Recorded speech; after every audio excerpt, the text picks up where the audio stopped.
Hey everyone, welcome back to the channel. Today, I'm going to show you a quick and easy way to contact any third-party Amazon seller. Perfect for getting answers, resolving issues, or just clarifying product details. By the end of this guide, you'll know exactly how to reach out confidently and efficiently.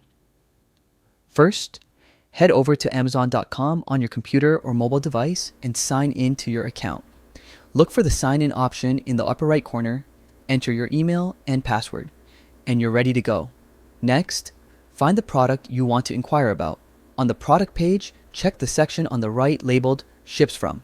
Right beneath that, you'll see the seller's name next to Sold By. Click on the seller's name to open their Amazon store. Once you're on their store page, look for the Ask a Question button. Click it and an automatic chat assistant will pop up. Select an item for sale, then choose the item you have questions about. After that, select Other from the list of topics to open a messaging box where you can type your specific questions. Here's a tip. Be detailed but concise. Include all the information the seller might need to respond effectively. Once your message is ready, hit send. That's it. Your question is on its way and the seller will get back to you as soon as possible. And there you have it. A simple step-by-step way to contact any third-party Amazon seller without the hassle. If you found this guide helpful, make sure to like, subscribe, and hit the bell so you don't miss any future quick tips and tutorials. Thanks for watching and happy shopping.